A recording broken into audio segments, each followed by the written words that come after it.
What's good, everybody? Is your boy David again, and I'm back with another video today. If you guys are new to my channel, please do subscribe to my YouTube channel, like the video, and comment down below. So for today's video, magre-react po tayo kay Maya Chanko. Siya po ay Grand Champion ng The Clash Season 2. So, ang first name niya talaga, or kilala siya bilang Jeremiah, no, nung napanalo niya yung The Clash Season 2. Now, he's going by the name of Maya, na Maya Chanko. So, bago tayo pumunta sa second round performances, hahabulin muna natin yung mga notable na performances or singers na hindi ko pa na-react, no? Katulad nila Mark Rudio at iba pa. So, please, i-comment nyo sa baba yung mga gusto nyong ipa-react sa akin or gawan ko ng reaction sa first round performances. And nabalitaan ko na marami ding mga intriguing results, no? Intriguing results. That's the word. Anyway, Jeremiah will be performing in this video Through the Fire. And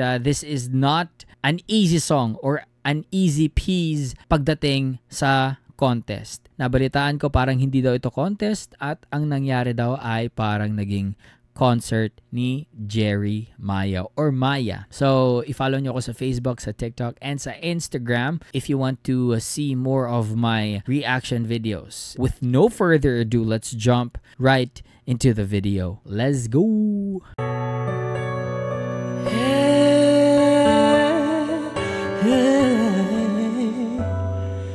Through the fire, through the limit, to the wall, for a chance to be with you, I'd gladly risk it all.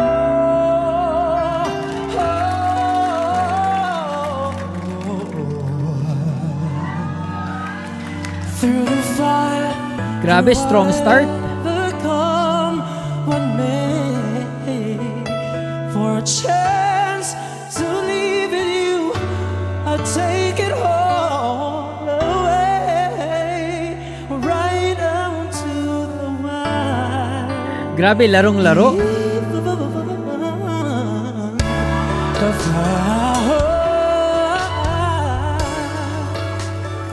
Beautiful.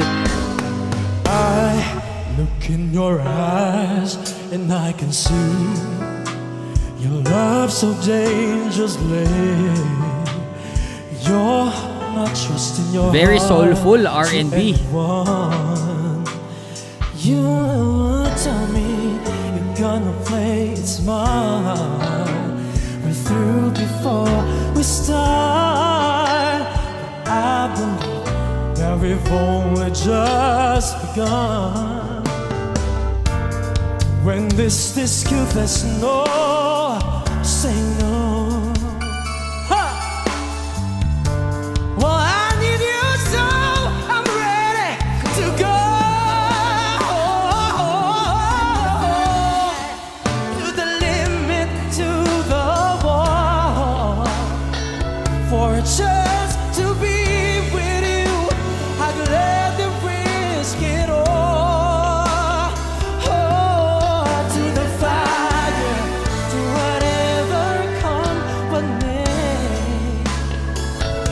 Chance of loving you, I take it all away, right down to the wire.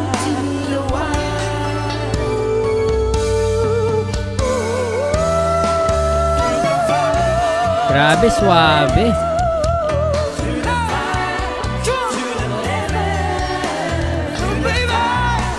Parang concert, oh.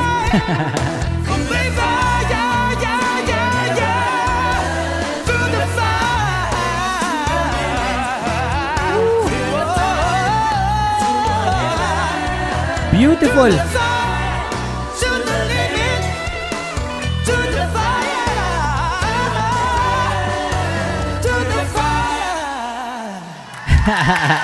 Grabe, ang galing. Kaya pala sinabi nila na naging concert instead of a contest performance.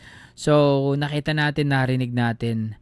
For me, grabe yung breath support, yung resonance, yung modulation sa low notes. I love his low notes, no? Alam niya talaga laruin yung vowel sounds, yung resonance ng boses andon. Very clear, no?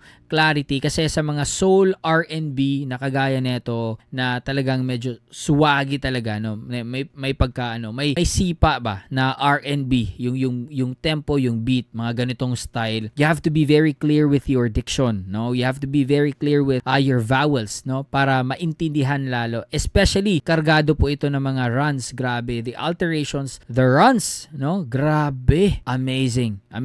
He was able to showcase yung skills niya, yung skill set niya sa pagkanta from high notes to low notes, different register techniques or register transition na ipakita ni Jeremiah. Very swaggy, super swabe yung atake niya dito and full of confidence. And I think that's given already kasi nga dumaan na siya sa pagiging champion. Parang wala nang kaba, no? Parang nag-concert talaga, like literal na free concert from Maya Chanko. And grabe. Parang wala lang. Parang kumakanta lang siya sa All Out Sunday.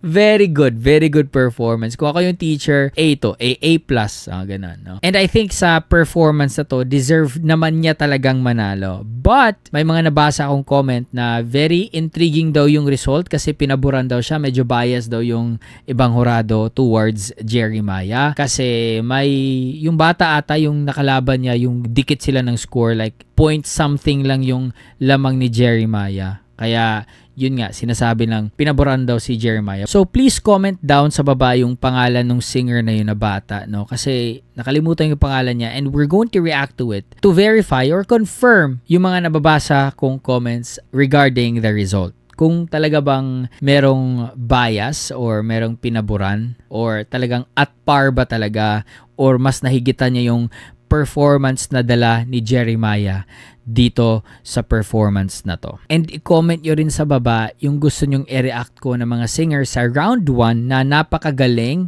notable. Comment it down below kasi hahabulin natin before tayo mag-proceed sa round 2 performances. Kasi ngayong araw na to, nag-perform si Raven ng Akin Ka Na Lang and I can't wait to react to that performance. Okay? Kaya nga, i-comment nyo muna sa baba yung hahabulin natin. If wala na kang mag-comment, diretso na tayo sa mga round 2 performances. So yeah, that's it. Hope you guys enjoy that one. Peace out, everybody.